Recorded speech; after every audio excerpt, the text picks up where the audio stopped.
C'est parfait. Ouais. Bonjour Alice. Bonjour, que je salue aussi Alain et Cyril. C'était Bonjour Alice. Passionnant. Vous avez fait un énorme travail, vos étudiants également, et je vais essayer de compléter déjà tout ce que vous avez introduit tout à l'heure avec un autre prisme. Alors j'ai entendu la notion de business analyst, j'aurais des tas de choses à vous dire dessus parce que effectivement c'est plus une discipline, une pratique qui se voit sur qui est comment dire pratiquée justement par des product owners, des AMOA, des business analysts avec le vrai terme de business analyst, des testeurs métiers également sont des praticiens business analyst, des développeurs dans l'agilité sont amenés à faire de la business analyst. Donc c'est vrai qu'on est maintenant dans une difficulté à identifier des postes ou des rôles puisque ça commence à être dilué, on va dire, notamment avec l'agilité. Et d'où l'importance de bien structurer des disciplines pour que les praticiens après puissent aller piocher dans ces boîtes à outils et apprendre et monter en compétence, quelle que soit leur fiche de poste ou leur rôle sur le projet. Merci en tout cas, c'était très intéressant. Et bonjour à tous et à Alexis également. Bonjour Alice. Alors juste un petit mot, je rappelle aux personnes qui ont suivi la première présentation d'aller dans l'onglet sondage pour évaluer la présentation. On a besoin de vos retours. Et puis Alice, avec grand plaisir pour t'accueillir également au GTIE. C'est avec grand plaisir qu'on puisse échanger autour de tous ces aspects-là. Je vais demander à Cyril et Alain de nous quitter, désolé. Et puis, on va laisser maintenant la parole à Alice qui va pouvoir partager son écran pour nous présenter. C'est transparent. Merci à tous et merci à toi Alice pour la présentation suivante. Merci à tous. Au revoir. Avec plaisir. Alors, hop, normalement, voilà, vous voyez l'écran. Alors, est-ce que Alexis, j'ai le même temps de parole ou il faut que je coupe dans ma présentation pour respecter l'idée, c'est qu'on arrête vers 13h30 et en général, il y a 20 minutes de questions. Donc, je vais te laisser 30-35 minutes. À 30 minutes, je vais monter sur le… Tu vas me voir apparaître et je te dirai, ce serait bien qu'on… Voilà. Donc, essaie de choisir la partie la plus pertinente que tu veux développer plus longuement. Je sais. Ça va être compliqué, mais enfin, je vais devoir couper dans certains détails pour essayer de faire… Il y aura peut-être des questions dessus, justement, qui permettront de rebondir. Là. Très bien. Alors, je vais… Hop, j'affiche mes notes également. Alors, bonjour à toutes et à tous. Tout d'abord, je me présente vraiment très rapidement, mais je vais pas m'étaler. Donc, je m'appelle Alice Hutchie. Je suis anciennement business analyst. Praticienne en business analyst puisque j'ai été directrice de projet, chef de projet. J'ai été dans le test. J'ai fait, j'ai été de côté gouvernance, métier et système d'information. Et je suis également la fondatrice du site bestofbusinessanalyst.fr, qui est également une chaîne YouTube, qui est le premier site francophone pour les business analysts pour apprendre cette discipline. Initialement, c'était un simple blog où je partageais ce que j'avais appris sur le terrain, puisque 98% des business analysts sont formés sur le tas. Il n'y a pas de formation, on va dire académique. Ça commence à émerger un petit peu, mais enfin, l'immense majorité d'entre nous sont des professionnels autodidactes et donc moi mon objectif c'était de transmettre un petit peu tout ça par le biais de mon blog. C'est devenu un site internet. Maintenant il y a également depuis plus de 3 ans une école en ligne pour former les business analystes sur la chaîne YouTube. Beaucoup de ressources également. Donc vous retrouvez des podcasts, des articles, vous retrouvez des modèles téléchargeables, des livres blancs, des e-books, d'innombrables vidéos, etc. pour vous former ou vous informer sur la business analyse. Donc voilà, je vous ai mis les coordonnées à cet endroit-là. Si jamais vous avez besoin de me contacter, vous avez également mon adresse mail alice@bestofbusinessanalyst.fr. Et donc aujourd'hui, mon sujet, alors j'ai même pas mis le titre, tiens, c'est très amusant. C'est comment passer d'un besoin à une exigence. Et alors pourquoi cette thématique est importante ? Dans les projets de système d'information, en fait, le recueil des besoins fait partie des étapes incontournables et préalables au développement logiciel. Donc, on l'a vu avec la conférence précédente, mais on a vraiment, on constate en fait que la confusion entre un besoin métier et une exigence logicielle est hyper fréquente et que ça met en péril la réussite des projets informatiques. Je vous rappelle que 71% des projets de système d'information, ce sont des échecs. Ça, c'est pas moi qui le dis, c'est le Standish Group dans son Chaos Report, la dernière version étant de 2015, mais il y a eu peu d'évolution malheureusement à ces statistiques assez effrayantes. Le problème de cette confusion entre un besoin et une exigence logicielle, donc besoin métier, exigence logicielle, et la terminologie parfois change en fonction des schémas de certification, mais moi je vais vous expliquer cette notion-là de la manière dont on le perçoit en business analyse. Et donc en fait, le problème de cette confusion, c'est comment est-ce qu'on peut concevoir un logiciel ou un système d'information lorsqu'on n'arrive pas à identifier ce qui est un besoin métier racine, et également qu'on confond avec la manière dont le logiciel va y répondre ou doit se comporter. Parce que c'est pas parce qu'il y a un besoin qui est exprimé par une partie prenante, par un utilisateur ou une organisation, que ça va se traduire en exigence logicielle. On peut le traduire en processus d'entreprise, en procédure d'entreprise, ou carrément ne pas satisfaire le besoin. Donc c'est vraiment ce que je voulais vous expliquer au préalable. Donc dans la première partie, je vais vraiment synthétiser la différence entre un besoin métier et une exigence logicielle, notamment en vous expliquant la typologie des besoins. Vous allez voir que c'est très vaste et c'est très important de connaître ça, parce que quand en tant que business analyst, on va aller au AMOA, vous mettez le terme que vous voulez derrière, puisqu'effectivement c'est une discipline. En tout cas, quand en tant que praticien en business analyst, on va aller recueillir les besoins. Et qu'est-ce qu'on va recueillir précisément comme besoin?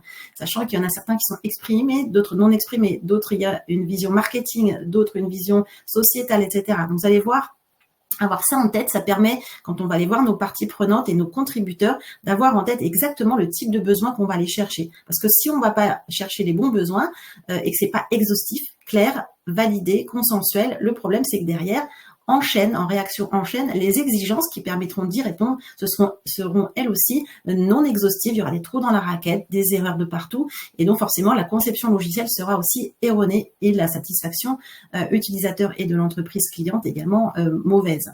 Donc ça, c'est la première chose à comprendre. Deuxième chose dans cette première partie, c'est quelles sont les catégories d'exigences logicielles. Donc là, c'est vrai que on a déjà eu avec la précédente conférence pas mal d'informations. Je vais aller assez vite sur cette partie-là, mais ça vous permettra déjà de bien comprendre la différence entre besoin et exigence, besoin métier, exigence logicielle.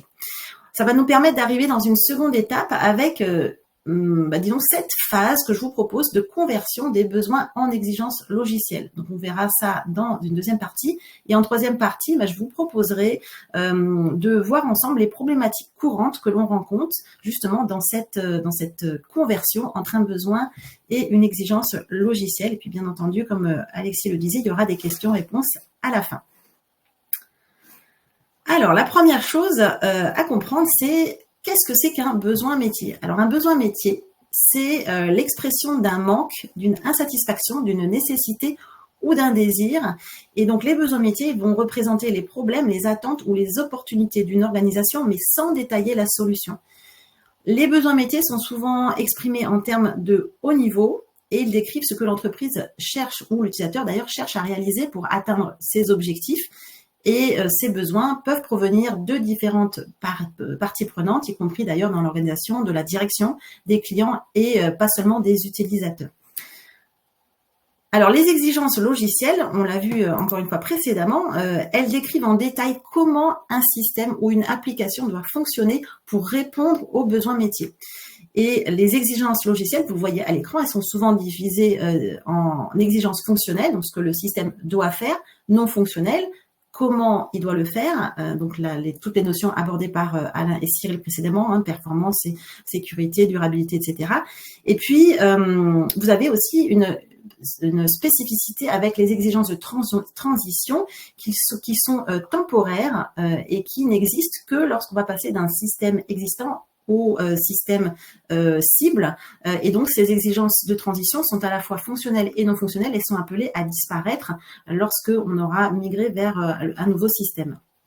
Donc ça, quand on est business analyst, ce sont ces exigences-là qu'on va recueillir et définir de manière très précisément sur la base des besoins métiers. Donc si par exemple, moi j'ai travaillé notamment en tant que business analyst et responsable de l'eau chez une concession autoroutière, sur le terrain, on avait des besoins exprimés qui provenaient du contrat cadre avec l'État, où il y a une continuité de service. On ne peut pas se permettre lorsqu'on change de système d'aide à l'exploitation, du jour au lendemain, la radio 107.7 ne diffuse plus aucune information trafic, les panneaux à messages variables sont noirs le temps qu'on fasse la transition avec le nouveau système. Il y a tout un projet dans le projet pour définir ces exigences de transition qui vont permettre d'évaluer comment va se passer cette transition d'un système actuel à un système existant. Donc ça, ce sont les exigences logicielles. Alors, une fois qu'on a déjà compris cette différence-là de manière, on va dire, synthétique, je vais rentrer un peu plus dans le détail des besoins métiers. Et vous allez voir que il y en a beaucoup de besoins métiers. C'est un fourre-tout qui est en réalité très structuré une fois qu'on a compris comment la typologie s'organise. Donc, les licitations dont on parlait précédemment, les conférenciers, quand on est business analyst, on n'utilise pas le terme d'élucidation de l'IREB. Bon, après, je pense que c'est simplement du jargon. Le tout, c'est de comprendre ce qu'on entend. Les licitations en business analyst, c'est le fait de recueillir une information, dans le sens global du terme, exhaustive, fiable, vérifiée et consensuelle. Donc, si j'ai bien compris, au niveau de l'IREB, les licitations, c'est côté besoin métier et les lucidations, c'est côté plutôt solution, conception fonctionnelle. En business analyse, en fait, on dit que c'est la conception fonctionnelle basée sur les licitations, qui est ce processus de recueil d'une information exhaustive, fiable, vérifiée et consensuelle. Quand on est business analyst, en fait, une des premières préoccupations, c'est vraiment est-ce qu'on est exhaustif? Est-ce qu'on a recueilli de manière exhaustive les besoins? Et il faut savoir que beaucoup de business analysts débutants, quand ils sont pas formés, ce qui est 98% dans 98% le cas, eh bien, ils se contentent de prendre en note les besoins exprimés par leurs contributeurs. Donc, ils vont se mettre entre guillemets à côté d'eux, ils vont faire des interviews, etc. Mais ils vont passer à côté des besoins non exprimés, latents, inconscients, cachés, et également de tous les besoins dont je vais vous parler dans cette typologie.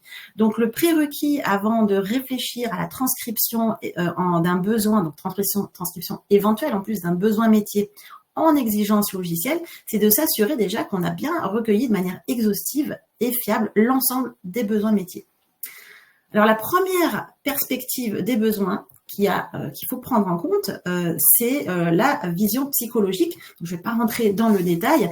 En psychologie, donc c'est dans les années déjà 1928-1943, donc c'est Henry Murray et Clark Hull qui ont défini cette perspective.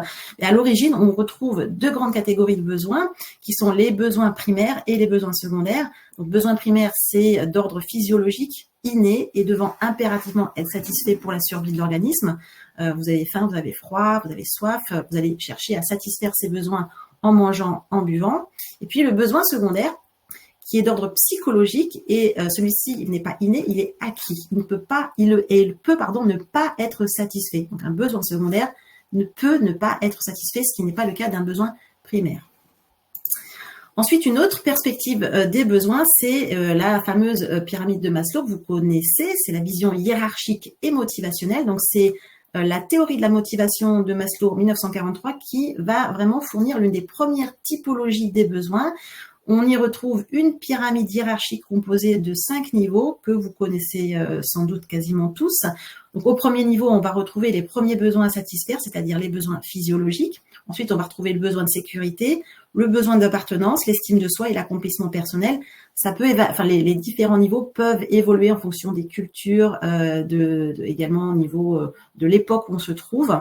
Mais il faut savoir en tout cas que ce modèle donc n'est pas unique ni rigide et que l'évolution personnelle des individus n'est pas contrainte par cette hiérarchisation. Et surtout, le point névralgique de cette hiérarchie de Maslow, c'est qu'un besoin satisfait génère de nouvelles motivations qui vont amener l'individu à satisfaire d'autres besoins. C'est important d'avoir ça en tête quand on est business analyst parce que souvent, il y a des besoins qui vont pas exprimer parce que pour eux, c'est déjà satisfait. Ils y pensent même plus, c'est acquis.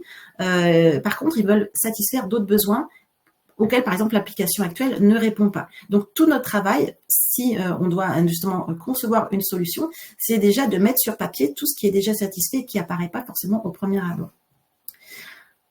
Alors ensuite, vous avez une autre perspective à prendre en compte quand on parle de besoin, c'est le besoin individuel et le besoin collectif. Dans les toutes premières théories du besoin, on se retrouve essentiellement sur une focalisation sur des besoins individuels, mais le besoin, il peut être également abordé de manière plus globale, plus sociale. En d'autres termes, il devient collectif. Et donc, dans le domaine de la conception fonctionnelle, les besoins sont recueillis et définis sur la base des caractéristiques de la cible ou de la population visée. On a la notion d'acteurs, notamment, qui sont des groupes d'utilisateurs qui ont les mêmes caractéristiques clés. On va y revenir un petit peu après. Et donc, c'est vrai que quand on fait la conception fonctionnelle, on est plus axé sur le besoin collectif. Et ce qui est compliqué, c'est que pourtant, on va aller recueillir le besoin au niveau individuel, au niveau de nos contributeurs. Donc, ça sera d'autant plus complexe à traduire après en exigence qui doit répondre au plus grand nombre.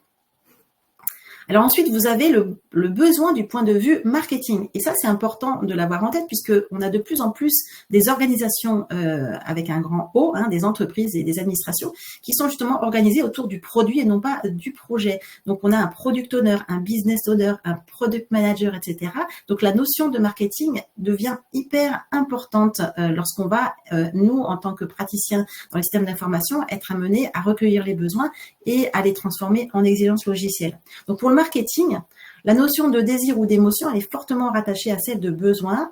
En marketing, en effet, l'entreprise, elle tente de provoquer des comportements d'achat ou d'usage dans le but de satisfaire des besoins secondaires.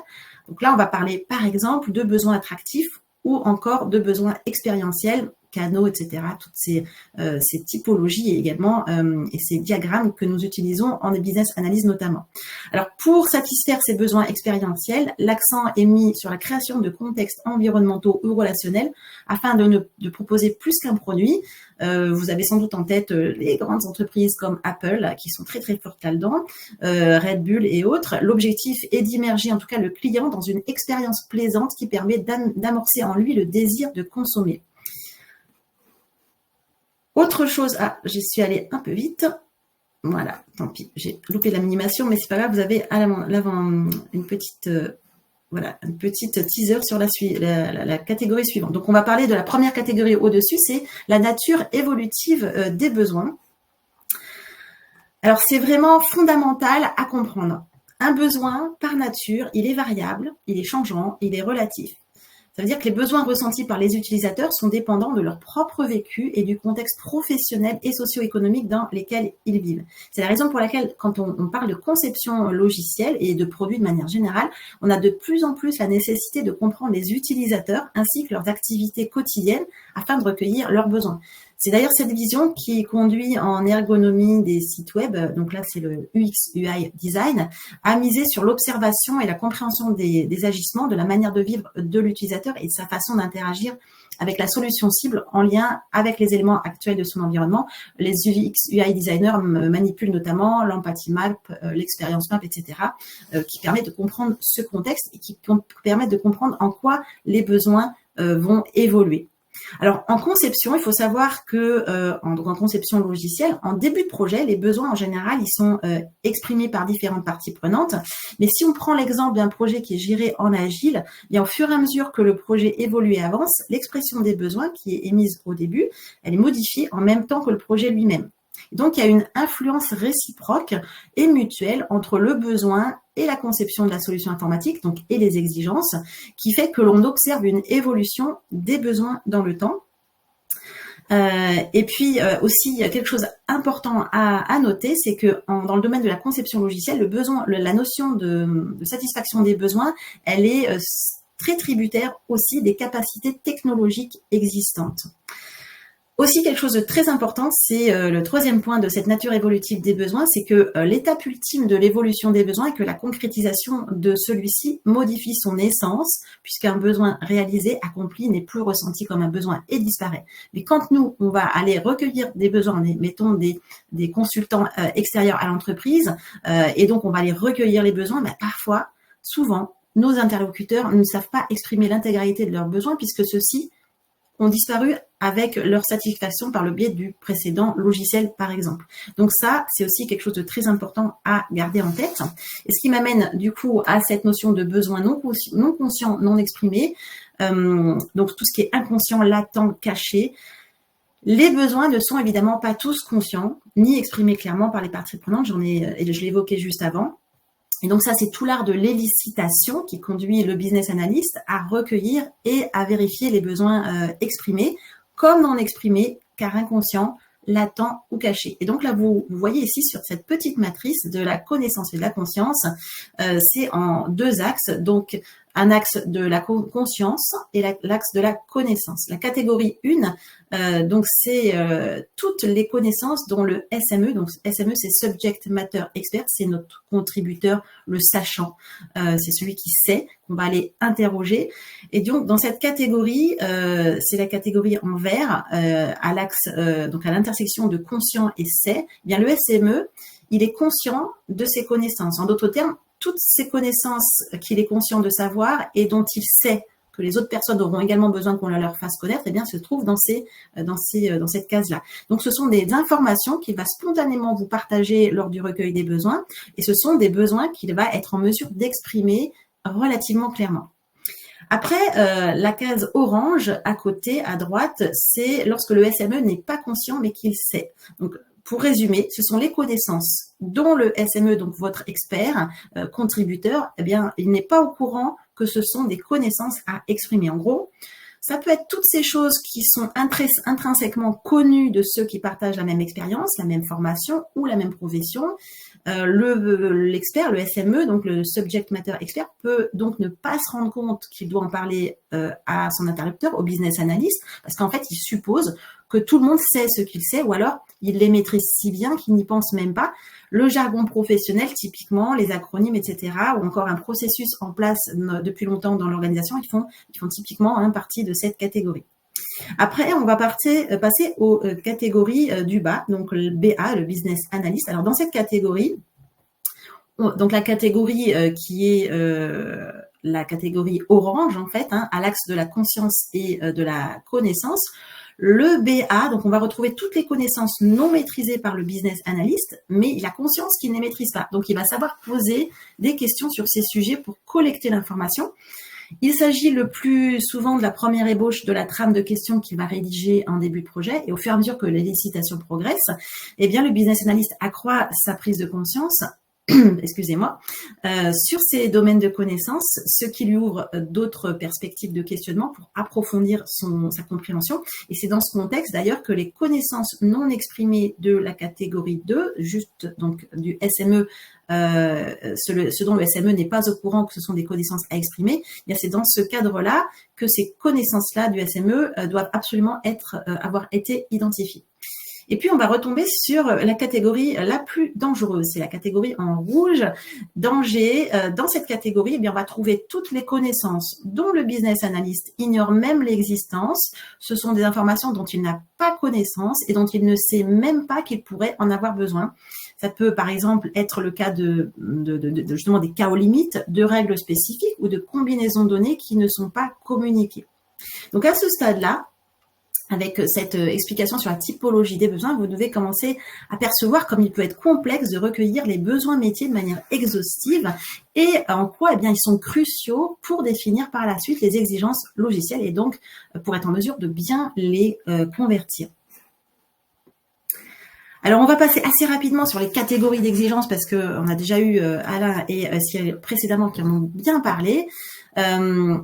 Une exigence, alors les exigences décrivent donc en détail comment un système ou une application doit fonctionner, voilà, pour répondre aux besoins métiers. Et donc, on retrouve les fameuses exigences fonctionnelles qui sont appelées également fonctionnalités, c'est ce que le système doit faire. Ensuite, vous avez également les exigences non fonctionnelles, je vais pas revenir dessus, donc comment le système doit le faire en matière de performance, sécurité, maintenabilité, etc. Donc ça, ce sont les conditions dans lesquelles le système doit fonctionner pour rester efficace et délivrer la qualité de service attendue. Et donc, je l'ai évoqué tout à l'heure, on a un type d'exigence particulière, les exigences de transition, qui sont à la fois fonctionnelles et non fonctionnelles, mais qui sont temporaires parce qu'elles décrivent les capacités que la solution doit avoir et les conditions qu'elle doit remplir pour faciliter la transition de l'état actuel à l'état futur, mais elles ne seront donc plus nécessaires une fois le changement terminé. Donc effectivement, conversion de données entre l'ancien système et le nouveau, reprise historique, etc. font partie de ces exigences de transition, mais évidemment, il y en a bien d'autres. Alors là, on a eu le modèle Invest tout à l'heure. Je suis arrivée en cours de conférence, donc peut-être que Alain et Cyril ont abordé la partie, donc les critères SMART. Moi, je vais l'aborder pour la partie des exigences logicielles. Effectivement, une exigence logicielle doit être spécifique, mesurable et testable. Et les bonnes pratiques de définition requièrent souvent qu'elles répondent à ces fameux critères SMART. Alors, je vais passer là aussi rapidement, je pense que vous avez déjà eu pas mal d'informations à ce sujet, mais c'est important de l'avoir en tête parce que quand on va faire notre conversion entre un besoin métier et une exigence logicielle, eh bien, il faut avoir vraiment ça en tête pour ne pas se tromper et être vraiment spécifique comme l'exigence. Donc, le S de spécifique.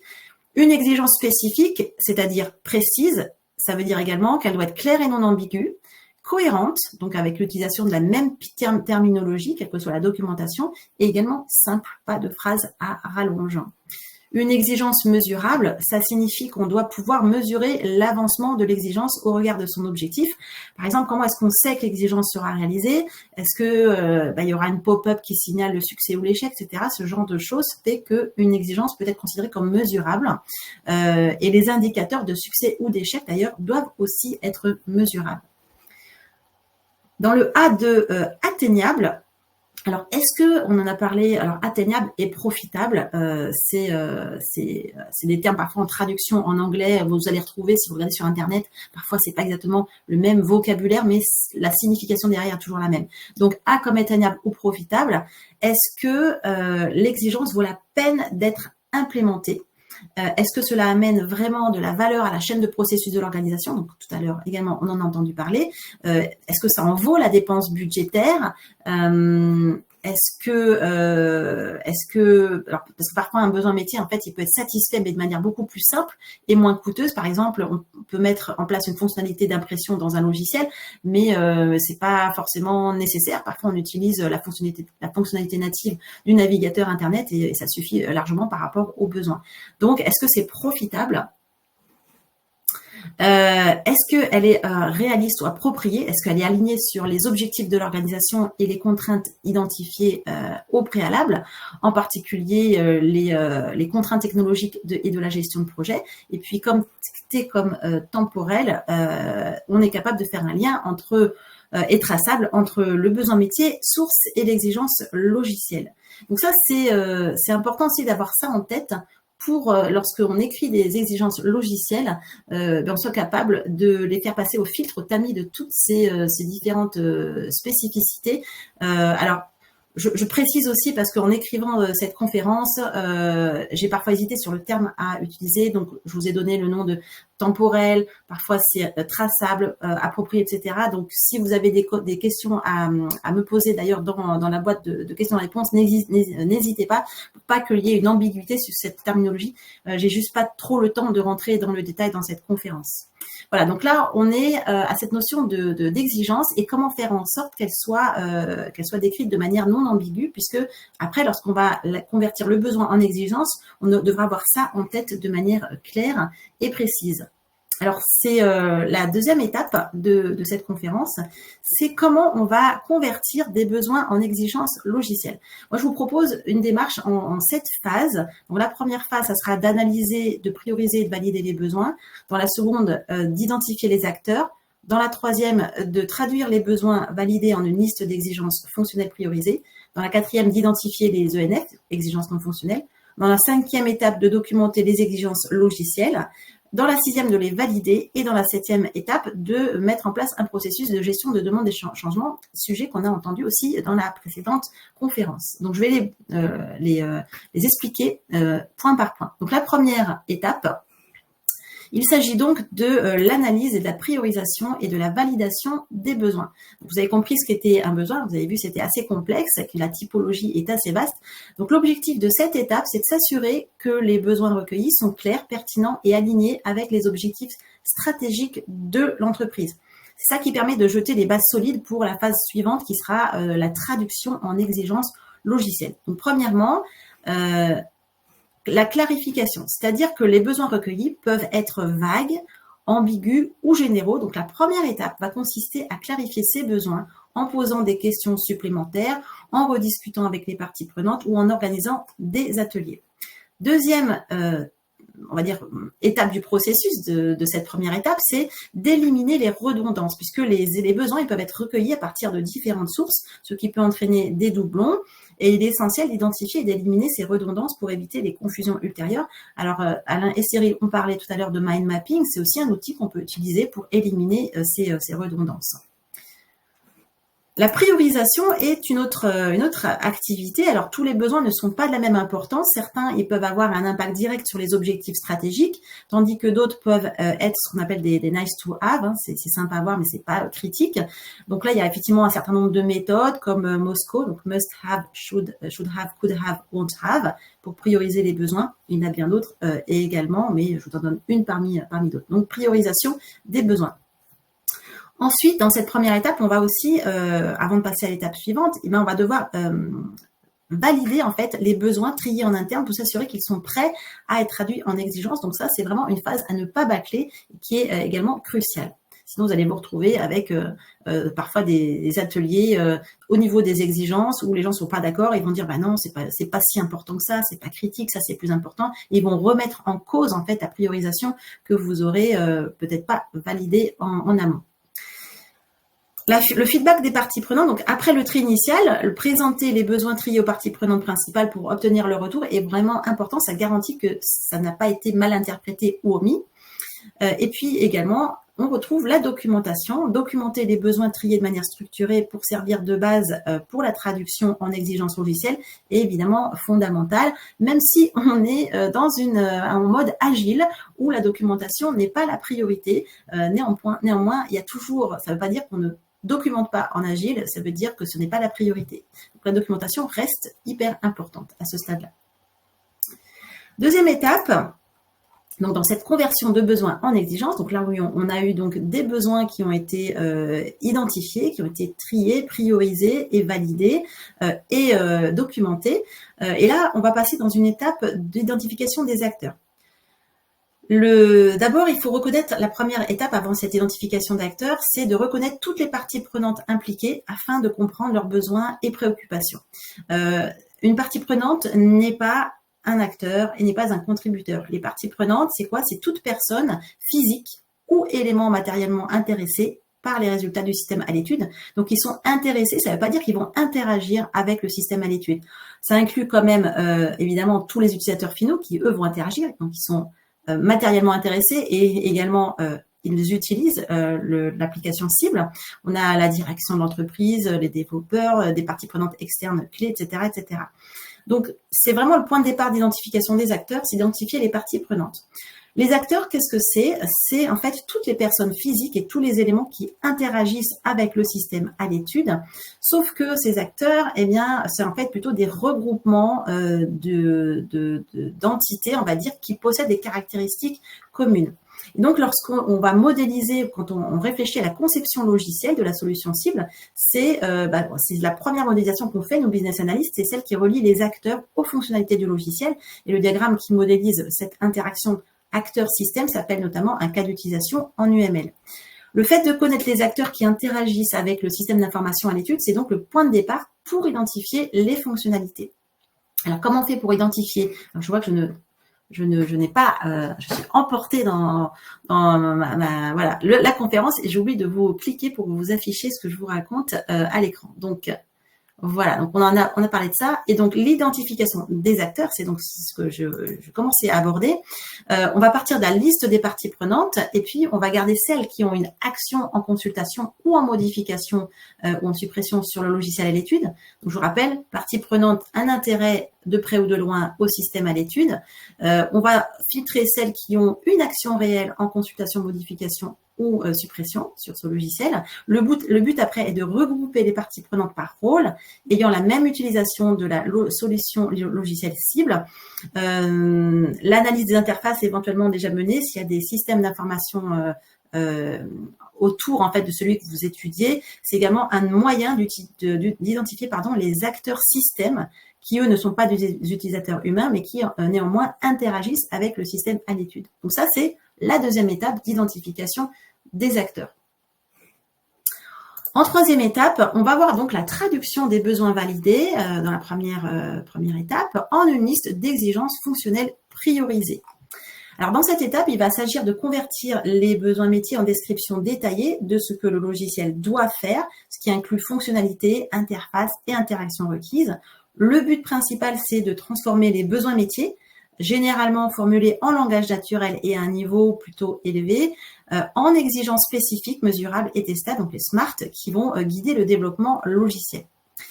Les exigences fonctionnelles, je vous l'ai dit tout à l'heure, elles décrivent ce que le système doit faire et elles vont se concentrer sur les fonctionnalités, les opérations et les processus que le logiciel doit prendre en charge. Donc, par exemple, si un besoin métier, on va dire que c'est améliorer l'expérience de paiement en ligne, ça serait un besoin métier, une exigence fonctionnelle pourrait être le système doit permettre des paiements par carte Visa, Mastercard et PayPal. Alors, comment on fait? On peut utiliser des modèles. Donc, ça permet de faciliter la traduction. Des modèles tels que des diagrammes de cas d'utilisation, dont j'ai parlé juste avant, de flux de données, d'activités, également des maquettes. Vous pouvez utiliser des modélisations BPMN, UPN, comme sur Salesforce, UML, même Meurize. On peut utiliser également des maquettes pour visualiser comment les utilisateurs interagiront avec le système. Également, la notion de décomposition que connaissent bien les agilistes, puisque c'est ce qu'on fait quand on va préparer le sprint backlog. Bien, les besoins métiers, parfois, ils sont très larges. Et donc, pendant la phase de traduction de ces besoins en exigence, on va les décomposer en petites unités, en petites exigences qui seront plus faciles à gérer et à développer. Donc, par exemple, un besoin améliorer la sécurité du site web, qui serait donc une exigence non fonctionnelle. Ça pourrait être également une exigence fonctionnelle, implémenter une authentification à 2 facteurs. Et vous allez donc affiner, décomposer des besoins larges en plusieurs exigences qui peuvent prendre la forme d'exigences de transition fonctionnelle, non fonctionnelle. Alors, il faut aussi comprendre que dans la conception logicielle, bien que l'accent soit mis là sur les besoins métiers, il est également crucial de prendre en compte les contraintes techniques, technologiques lors de cette traduction. Et c'est en effet important parce que selon le logiciel cible, parfois on a des ERP, des logiciels de BI, de PLM, des CRM, des SIRH, etc. Donc des logiciels d'éditeurs qu'on ne doit surtout pas customiser parce que sinon, dès qu'il y a une montée de version ou un changement quelconque dans le logiciel source, là, l'usine à gaz qu'on a laborieusement constituée pour se caler sur répondre aux besoins métiers, elle vole en éclats et ça nécessite de refaire un projet dans le projet pour s'assurer que le système basé sur cette usine à gaz fonctionne à nouveau. Donc, ces considérations technologiques, elles sont hyper importantes à avoir quand on va transposer un besoin métier en exigence logicielle. Ça peut vraiment affecter la faisabilité ou la manière dont une exigence est formulée. Toujours dans cette 3e étape, on a l'alignement avec les parties prenantes, puisque après la traduction initiale, il est essentiel de s'aligner à nouveau avec les parties prenantes pour s'assurer que les exigences logicielles reflètent fidèlement leurs besoins et attentes. Et puis enfin, on va prioriser les exigences, c'est-à-dire qu'on va combiner la criticité métier, la hiérarchie métier, la priorité du projet. Alors, une fois qu'on a fait tout ça, on va pouvoir aussi à ce niveau-là quand même identifier les exigences non fonctionnelles. Je ne vais pas aller dans le détail puisque vous avez vu tout cela précédemment dans la conférence. Alors, je le dis juste pour celles et ceux qui n'étaient pas là dans la conférence d'Alain et Cyril. Donc, les exigences non fonctionnelles, ENF en acronyme, se différencient des exigences fonctionnelles en ce qu'elles décrivent les qualités du système plutôt que ses fonctions. Donc, par exemple, une exigence fonctionnelle peut indiquer le système doit permettre aux utilisateurs de se connecter. Une exigence non fonctionnelle pourrait stipuler le temps de réponse du système lors de la connexion ne doit pas dépasser 3 secondes. Voilà. Donc, vous avez plein de catégories, notamment performance, disponibilité, sécurité, volatilité, maintenabilité, utilisabilité. Vous allez les recueillir, tout comme pour les exigences fonctionnelles, à travers de processus d'élicitation. Donc moi, en tant que business analyst, j'utilise également l'élucidation pour parler d'exigences et pas élucidation comme vous le faites à l'IREB. Toujours est-il que c'est au travers d'ateliers et autres entretiens avec les parties prenantes que nous pouvons comprendre les attentes concernant la qualité et les qualités du système. Vous pouvez également utiliser tout ce qui est normes et directives. C'est notre manière d'identifier les exigences non fonctionnelles, puisque ce sont des normes et directives auxquelles sont soumises l'organisation cliente. Également, une bonne ENF doit être mesurable. Donc là, on ne peut pas se permettre de dire le système doit être rapide. Ça ne veut rien dire. On ne peut pas mesurer la rapidité. C'est très relatif. Par contre, on peut mesurer une exigence non fonctionnelle formulée ainsi. Le temps de réponse pour telle action ne doit pas dépasser X secondes. Voilà. Également au niveau de la revue et de la validation, puisque une fois définies, les ENF, elles doivent être revues et validées par les parties prenantes pour s'assurer qu'elles sont alignées sur leurs attentes et besoins, tout comme les exigences fonctionnelles. Et on va également les documenter de manière structurée et claire pour après servir de guide aux équipes de développement et de test pour vérifier, sécuriser les qualités souhaitées du système. Alors, on continue notre processus vers la conversion d'un besoin la traduction d'un besoin métier en exigence. Et là, on en est à la documentation des exigences logicielles. Alors, on en a parlé dans les ENF. Toutes les exigences logicielles traduites doivent être documentées de manière claire et structurée, qui sert après de référence principale à l'équipe de développeurs, de tests et de mise en œuvre. Mais en fait, ça dépend des méthodologies de gestion de projet agile. Les méthodologies de gestion traditionnelles sont très friandes de documentation, c'est extrêmement complet. On passe d'ailleurs beaucoup de temps à documenter, ce qui n'est pas le cas des approches agiles où la documentation passe largement au second plan. Mais ça ne veut pas dire que ça ne doit pas être documenté, bien entendu. On fait parfois aussi beaucoup de rétrospécification. Sans documentation, le problème, c'est que les équipes de maintenance évolutive et corrective auront bien du mal à travailler et à savoir si elles vont dans la bonne direction. Elles auront beaucoup de mal aussi, nous, en tant que business analyst, à faire des analyses d'impact parce qu'on ne saura pas sur quoi se baser. Donc, la documentation qui dépend de la méthodologie agile. Donc, on va retrouver, quand on documente les exigences, un certain nombre de livrables, spécifications fonctionnelles générales détaillées, règles métiers, glossaire, modélisation. En agile, on va retrouver le product backlog, les user stories, les critères d'acceptation, maquettes et autres prototypes. Tout ça, ça va vraiment dépendre du contexte projet et de la gouvernance aussi mise en place sur le projet. Alors, il faut savoir que chaque exigence doit être unique et avoir un identifiant pour faciliter sa traçabilité. Donc, vous connaissez bien en ingénierie des exigences. Excusez-moi, j'ai fait une conférence hier de 4 heures et qui s'est finie à minuit. Donc, j'ai la voix qui sature un petit peu aujourd'hui. Toutes mes excuses pour mes tics de langage ou autres.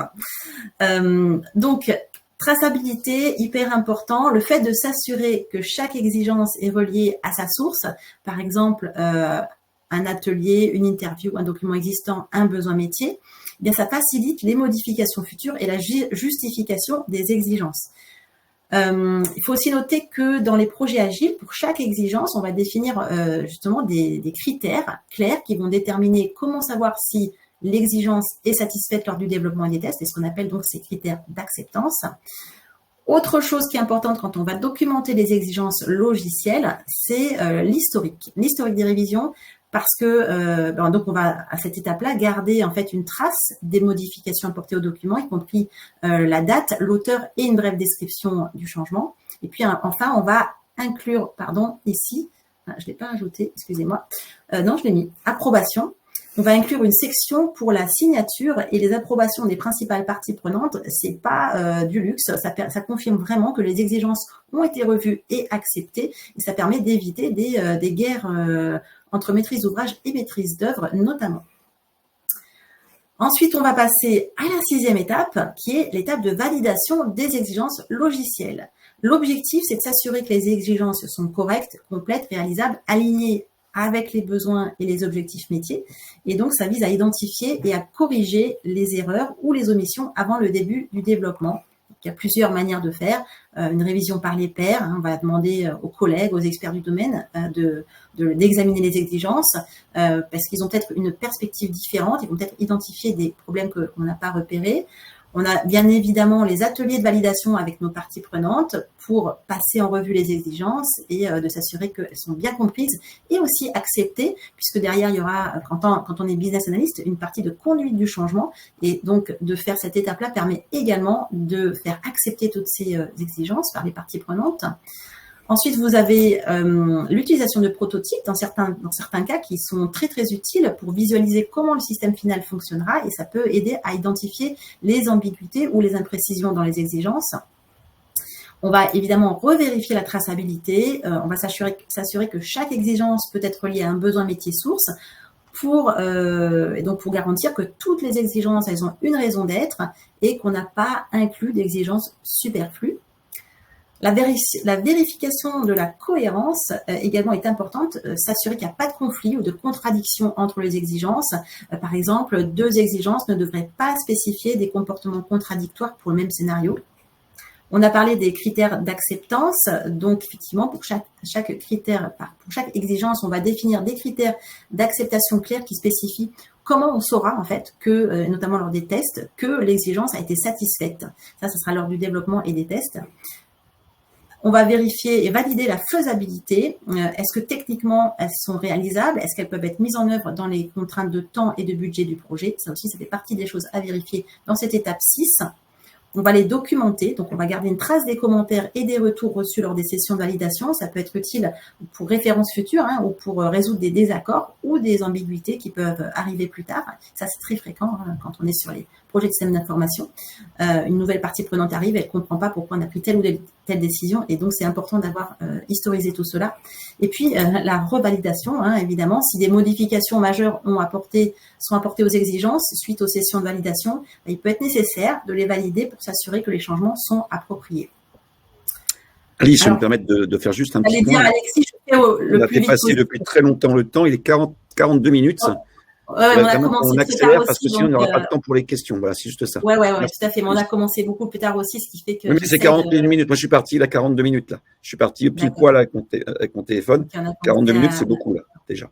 Ok, tout à fait. Je termine du coup sur la mise en place du processus de gestion de demande de changement, qui est aussi très importante puisque les besoins ils peuvent évoluer. Je l'ai dit tout à l'heure, à mesure que le projet progresse, les besoins ils peuvent évoluer, et donc on a vraiment besoin d'avoir un processus en place pour gérer les modifications apportées aux exigences. Donc on a tout un processus que je ne vais pas donc détailler là, faute de temps. La capture de la demande, son évaluation initiale, une analyse d'impact. Également un comité de pilotage pour examiner la demande de changement et voir faire une analyse d'impact et prendre une décision quant à sa mise en œuvre. Et puis au niveau de la communication derrière, d'informer le demandeur ou les parties prenantes concernées de la décision prise. Et puis bien sûr sa mise en œuvre. Je dis et puis bien sûr il y en a d'autres. La mise en œuvre. Donc si le changement est accepté, de planifier, exécuter la mise en œuvre. On peut, dans cette phase-là, mettre à jour des documents d'exigence, des plans de projet et autres livrables associés. Le suivi, donc surveiller le suivi également, donc surveiller la mise en œuvre du changement pour s'assurer qu'il est réalisé comme prévu et son efficacité. Et puis là, la documentation, garder une trace de toutes ces demandes de changement, qu'elles soient acceptées ou refusées, pour fournir un historique pour les revues de projets ultérieures et les projets futurs. Donc ça, ce sont les 7 étapes que je vous ai proposées pour passer d'un besoin métier à sa traduction en exigence qui soit efficace dans le cadre d'un projet de système d'information. Et du coup, la 3e partie va aller très vite et je vais vous lister les problématiques avec les solutions également, les problématiques que l'on rencontre souvent dans cette conversion des besoins en exigence. Alors souvent, ces problématiques sont liées à des incompréhensions, des changements dans le contexte projet, des contraintes techniques, etc. La première problématique qu'on rencontre, c'est l'ambiguïté des besoins, puisqu'ils peuvent, ce que j'ai dit tout à l'heure, être exprimés de manière vague ou générale. Donc la solution qui est envisagée, c'est d'organiser des ateliers de clarification avec les parties prenantes et d'utiliser des techniques comme des scénarios d'utilisation pour rendre les besoins plus tangibles. Vous avez aussi une autre problématique qui sont les changements fréquents des besoins. Les besoins métiers peuvent donc évoluer, j'en ai parlé plusieurs fois, en fonction du marché aussi, des réglementations, des priorités internes, etc. Donc la solution, c'est de mettre en place un processus structuré de gestion des changements, comme je viens de vous le décrire précédemment. On peut avoir aussi à faire face à des conflits entre les parties prenantes qui peuvent avoir des visions ou des priorités contradictoires. N'oubliez pas les typologies de besoins qui sont très variables. Donc la solution, c'est de faciliter des ateliers de consensus, de prioriser les exigences en fonction de la valeur métier. Et donc ça fait partie des solutions que je peux vous proposer à ce niveau-là. Autre problème, c'est la difficulté à traduire les besoins en exigences techniques. Il peut être vraiment difficile de déterminer comment un besoin métier se traduit en fonctionnalité spécifique. La solution, c'est de travailler en étroite collaboration avec les équipes techniques et d'utiliser aussi des prototypes ou des maquettes ou des POC pour visualiser les solutions. Les limitations techniques aussi, puisque certains besoins métiers peuvent être difficiles à réaliser en raison de contraintes technologiques ou du logiciel d'éditeur que vous voulez utiliser, qui n'est peut-être pas paramétrable. La solution, c'est donc de réaliser des études de faisabilité et d'envisager des alternatives ou des compromis. Autre problème qu'on rencontre beaucoup, c'est la gestion des attentes. Et ça, le product owner, il le sait, dans son product backlog, les parties prenantes peuvent avoir des attentes parfois même irréalistes concernant ce qui est possible ou combien de temps cela prendra. Donc, la solution, c'est la communication. Communiquer clairement et régulièrement sur l'avancement, éduquer les parties prenantes sur les contraintes et les défis du projet font partie aussi des solutions. Et évidemment, également, et c'est le dernier point, Alexis, c'est le manque de traçabilité, puisqu'il peut être difficile de suivre l'évolution des besoins métiers aux exigences logicielles, surtout dans les grands projets. La solution, eh bien, ça serait par exemple d'utiliser des outils de gestion des exigences pour maintenir une traçabilité claire et lier les besoins métiers aux exigences logicielles. Voilà, j'ai carburé, je suis désolée. Merci Alice, merci. 46 minutes, on est bien. On est bien. Voilà. Il nous reste un petit peu de temps pour les questions et c'est une très bonne chose. On va te réinviter, c'est sûr, parce qu'il y a plein de choses dans ta présentation. On va passer aux questions tout de suite. Alors, première question, même si on y a répondu hier, peut-être pas sur les besoins, parce que tu différencies bien le besoin des exigences. Là, existe-t-il des outils ou templates pour récupérer le besoin sous un format standardisé? Alors, on l'a vu hier, avec une présentation d'ailleurs faite par Alain et François-Xavier Launay sur les modèles d'exigence qui existent aujourd'hui, qui sont définis. Est-ce que sur les besoins, on a des choses similaires? Alors moi, ce que je constate, c'est qu'il y a plein d'initiatives individuelles, d'entreprises ou de business analysts. Mais ces derniers temps, j'ai plusieurs entreprises qui m'ont contacté pour me montrer en fait ce qu'elles faisaient en interne. Donc évidemment, on a des outils qu'on rencontre, mais ce que j'ai pu constater, c'est sur tout ce processus, il y a toujours des lacunes en fait. Il y a toujours des trous dans la raquette dans ces logiciels. Donc il y a toujours, il n'y a pas encore de logiciel qui est universellement reconnu. Alors, on m'a parlé de certains outils open source, des outils qui sont que internes à l'entreprise, que les développeurs vont développer pour l'entreprise. Donc, moi, c'est plutôt ce que je constate, en fait. On peut trouver plein d'outils qui vont répondre à une partie de ce processus, mais trouver un outil qui gère tout, c'est encore, il me semble, mais vous me dites si vous avez des retours, parce que ça, c'est quand on parle d'outils, c'est compliqué. C'est un monde dans l'édition, etc., de logiciels qui bougent sans arrêt et on ne peut pas faire de la veille continuellement à jour sur l'intégralité des outils existants. Mais moi, c'est ce que je constate et c'est en tout cas les retours qu'on me fait. Voilà. D'accord. Et sur les templates, alors, il y a des templates que tu préconises peut-être? Au niveau des besoins? Alors, non, oui, au niveau des besoins. Là, la question, c'est pas les besoins, c'est pas sur les exigences. Parce que sur les exigences, ça a été répondu hier en partie. Est-ce qu'il y a des templates que tu privilégies? Parce qu'en général, les besoins sont exprimés. Alors personnellement, je suis pas très favorable de template universel parce que je trouve que chaque mission est unique. Et donc en fait, quand on se focalise sur un outil, alors bien sûr, on a plein d'outils qui existent. Quand on est en étude d'opportunité, par exemple, on va utiliser le business model Canva qui permet de voir de manière macroscopique. Il y a des tas de modèles de documents qui permettent de les lister. Mais moi, je trouve que le plus simple et le mieux, quand on fait des templates, en réalité derrière, on fait de l'Excel, on essaie d'être pertinent par rapport aux besoins et surtout à l'environnement de l'organisation. Il y a des organisations qui sont structurées autour d'outils que tout le monde doit utiliser, d'autres qui ont juste Excel ou Access ou voilà la base de la base. Donc pour moi, les templates c'est pas le plus important du tout en fait. Par contre, on a des outils, Archimate, etc., qui ont une capacité à lister et à faire une traçabilité au niveau des besoins, des exigences. Je sais pas si toi tu as des retours là-dessus qui peut compléter ma réponse. Non, je te laisse libre de ton choix. Et j'avais une question. Une contrainte technique se situe-t-elle au niveau des besoins ou bien des exigences? Entre parenthèses, ça peut être une contrainte imposée par le marketing. Non. Alors, tout ce qui est besoin, ça existe en dehors d'un système d'information ou d'une solution technologique. Par exemple, mon besoin, c'est de prendre un café, une tasse de café là. Ça n'a rien à voir avec l'informatique, je le reconnais. C'est mon besoin. J'ai besoin d'une tasse de café. En réalité, le besoin source, c'est je suis fatiguée. Donc, peut-être que la solution, ça serait plus dormir. La solution qu'on peut envisager, j'ai besoin de boire du café.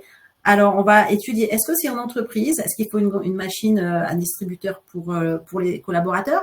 Est-ce que c'est une machine que auquel tout le monde doit accéder? Donc, ça sera juste insérer des pièces, ou alors, au contraire, c'est une machine que pour les collaborateurs, il faudra une clé prépayée. Est-ce que, non, c'est plutôt le besoin, c'est la solution, ça sera une machine Nespresso dans ma cuisine parce que c'est ça dont j'ai besoin, etc., etc. Donc, la solution, toutes les problématiques techniques, les contraintes techniques, c'est du domaine de la solution. Donc, faut voir ce que la personne veut dire par la notion de technique, notamment la notion de marketing. Pour moi, si on parle marketing, là, on parle soit on parle de besoin, par exemple. Je travaille sur un CRM ou un logiciel qui gère l'automatisation des campagnes marketing. Est-ce que j'ai déjà le logiciel, et auquel cas je suis limitée par ce que peut faire le logiciel? Ça, c'est une contrainte technologique, effectivement, auquel je dois adosser mes exigences. Et donc là, on est dans le cas où le besoin ne peut pas être satisfait parce qu'il y a des exigences technologiques. Mais à la base, le besoin, il existe. Il n'est juste pas satisfait.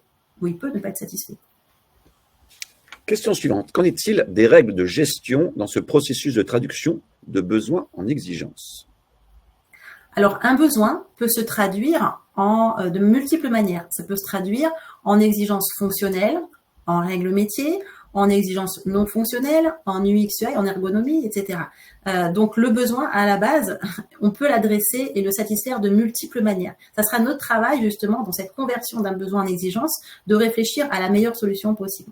Par exemple, si on a un besoin exprimé, c'est la réglementation vis-à-vis de l'accès aux personnes handicapées au site Internet, fait qu'on est obligé de leur proposer une manière d'accéder aux informations du site Internet. Donc ça, on a cette obligation en France. Comment on fait? On va s'appuyer sur l'UX UI design. Ce ne sera pas des fonctionnalités forcément, ça sera l'ergonome qui va mettre en place un moyen où l'interface utilisateur soit accessible aux handicapés. Mais ça peut être d'une autre manière. Ça peut être créer une fonctionnalité où c'est la voix qui est l'information. Donc on va créer une fonctionnalité de capter le son en fait de quelqu'un qui parle, un micro, etc. Donc ça peut être la solution trouvée au niveau, on va dire, du logiciel, du système d'information, peut être faite de multiples manières. Donc un besoin derrière. On ouvre la créativité et puis en fonction, encore une fois, de ce que peut faire éventuellement une solution technologique déjà choisie. Si vous avez un ERP derrière qui est déjà choisi, SAP, peu importe, ces logiciels-là, ils ont un certain nombre de fonctionnalités paramétrables, mais on ne peut pas en inventer de nouvelles, ou alors à ses risques et périls. Question suivante. J'ai une norme ou directive en entrée/besoin. Comment traduire cet ensemble en exigence? Donc ça fait partie justement de tout le processus que j'ai expliqué. C'est un besoin, effectivement. Alors après, il faudra avoir plus de détails pour qu'on rentre dans un processus plus pointu. Mais là, il suffit juste de suivre les 7 étapes que j'ai données. Et de toute manière, on ne l'invente pas. On va faire des ateliers de travail avec les contributeurs et on va dire, voilà, à la base, j'ai pas le choix, je dois respecter telle norme. Ou tel au niveau législatif, je n'ai pas le choix. Comment est-ce que ça doit être fait? Alors moi, par exemple, j'ai un exemple qui me vient en tête.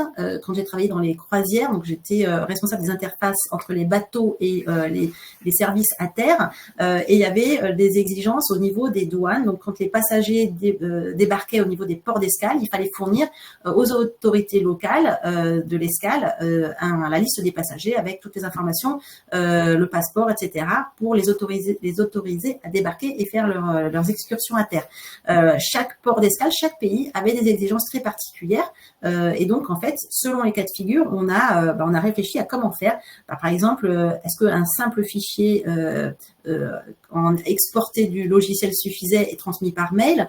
Dans d'autres cas de figure, dans certains pays, ils avaient carrément une interface il fallait se brancher dessus. En Australie, etc., c'était le cas. Donc là, c'est par le biais de tous ces entretiens avec nos contributeurs qu'on va être amené à convertir une norme en exigence, en réfléchissant à la meilleure solution possible, comment le logiciel peut le faire de la meilleure solution possible.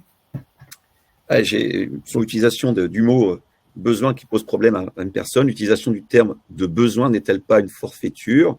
On cherche à vendre quelque chose ou pour cela on tente de le faire passer pour indispensable. Ne devrait-on pas être plus franc et rester au terme d'exigence? Non, une exigence, c'est très clairement exprimé, c'est quelque chose, c'est entre guillemets un contrat que la solution, le produit, le logiciel s'engage à remplir. C'est une exigence. Le terme en lui-même, la définition, même dans le dictionnaire, c'est vraiment exiger. Alors qu'un besoin peut ne pas être satisfait. Quand vous allez voir vos parties prenantes, vos contributeurs, ils vont vous dire, moi j'aimerais ça, voilà tous mes besoins. Et on va devoir les prioriser aussi en fonction du projet, du budget, etc. Pour certains besoins, on va dire, écoute, ça, il n'y aura pas de fonctionnalité derrière, il n'y a pas d'exigence logicielle. En revanche, pour quand même que je te laisse pas en plan, on va réfléchir à une procédure peut-être interne. Donc, plutôt que de le faire à travers du logiciel, ça sera plutôt manuellement, mais on va mettre une procédure claire pour que tout le monde fasse de la même manière. Donc, ça sera hors système, mais le besoin, il existe. Le besoin, encore une fois, sauf les besoins primaires de la vision physiologique que je vous ai expliqué tout à l'heure, les besoins peuvent ne pas être satisfaits. Et bien entendu, une entreprise, elle a pour vocation à faire de l'argent, des bénéfices. Donc, c'est pas une forfaiture. C'est normal qu'une entreprise cherche à mettre en place des logiciels, par exemple, pour mieux vendre. Quand vous êtes, je sais pas moi, vous allez sur une boutique en ligne, le but c'est que vous achetiez. Donc, l'entreprise, elle va faire en sorte de vous amener, vous, client final, vers un achat. Et donc, ça fait partie des exigences après qui vont être mis en avant dans la conception logicielle. On va partir d'un besoin par exemple, la fonctionnalité d'achat en un clic d'Amazon. À l'origine, c'était quoi? C'est quelqu'un qui a une idée et qui dit, tiens, ça serait génial, comme ça, on sait très bien qu'on perd 50% des acheteurs à chaque clic dans la boutique en ligne. S'ils achètent en un clic, on gagne, voilà, et ils ont raison. Hein. Donc, il y avait un besoin, ça a été priorisé, mis au tamis de pas mal d'analyses, et à la fin, on s'est dit, OK, c'est important parce que pour l'entreprise, ça va nous faire gagner tant d'argent, ça va fidéliser de telle manière les clients, etc. Donc, c'est cette démarche-là que l'on va faire en business analysis qui nous permet de transcrire un besoin qui n'est pas forcément obligatoire en exigence qui, elle, va devoir être implémentée dans le logiciel parce que ça aura été décidé. Dernière question, parce qu'il faut qu'on arrête là après. Existe-t-il des méthodes ou ABAC pour estimer le nombre d'exigences qui seront nécessaires pour décrire un besoin ou un besoin type? Est-ce qu'il y a un chat GPT là qui nous répond allez, hop, fais comme ceci, ça marchera très bien? C'est pas. Alors ça, je pense que la personne qui pose la question a plus travaillé sur des projets traditionnels où effectivement, par exemple, et c'est peut-être aussi pour la partie très très délicate d'estimation des propositions commerciales, parce que effectivement, ça, je rencontre beaucoup. J'ai beaucoup de retours à ce niveau-là. Comment faire lorsqu'un client nous envoie un cahier des charges pour estimer le coût et le prix de vente de la prestation, par exemple. Donc dans le temps, quand on n'avait que des approches traditionnelles, on arrive à peu près à dire pour telle fonction, macro-fonction qu'on comprend dans le cahier des charges, il y aura tant de fonctionnalités, etc. Et ça devrait coûter à peu près tant. Ce qui n'est plus le cas maintenant dans les approches agiles où on découvre le périmètre de manière itérative. Donc, on ne sait pas dès le début à quoi va ressembler le logiciel. Donc, c'est très compliqué, évidemment, de coter, d'estimer et de faire une proposition commerciale. Donc, non, il n'y a pas... Alors, chaque entreprise a ses propres ressources sur la base, par exemple, de retours d'expérience sur d'anciens projets, sur la base de l'expérience de chacun des collaborateurs. Mais ça reste et ça restera, je pense, toujours quelque chose de compliqué. On peut se rapprocher de quelque chose qui tient la route. Par exemple, vous connaissez le client final, ça fait 10 ans que vous travaillez avec, vous savez si c'est à risque ou pas à risque. Vous travaillez sur, par exemple, du site web, vous avez l'habitude, c'est votre fonds de commerce, donc vous avez un sujet d'innovation, ça va être plus risqué, etc., etc. Exactement. Donc ça, après, c'est vraiment, c'est un métier et c'est toujours une incertitude. J'ai fait une vidéo sur le sujet d'ailleurs il y a quelques mois. Mais malheureusement, je n'ai pas de solution miracle. Et si ça existe, je suis curieuse et preneuse de la voir également. Parfait. Écoutez, on va vous remercier. On va te remercier, Alice, pour cette présentation très intéressante. Je vais également inviter les personnes présentes de répondre au sondage sur ta présentation. Et puis, je leur rappelle que demain, jeudi 16, s'ils ne sont pas encore inscrits, qu'ils le fassent rapidement. Il y a encore une journée avec 2 présentations, une sur comment construire un processus de spécification pour les exigences en embarquant toutes les parties prenantes, Cynthia Lefebvre, l'URSSAF, Caisse nationale, et puis quelque chose, ce dont tu as parlé un petit peu, sur la gestion de la valeur, sur ces aspects-là qui sont importants, au-delà des exigences, la gestion de la valeur, justement. Cédric Berger, de l'Université de la Valeur, qui fera également cette présentation. Merci à tous, bon appétit pour ceux qui n'ont pas encore le temps de manger, j'en fais partie. Et puis, très bonne journée. Et puis, à demain pour ceux qui seront présents à cette 10e édition de la Journée française de la jeune exigence. Merci encore, Alice. À bientôt. Je t'en prie. Merci. Au revoir à tout le monde. Au revoir.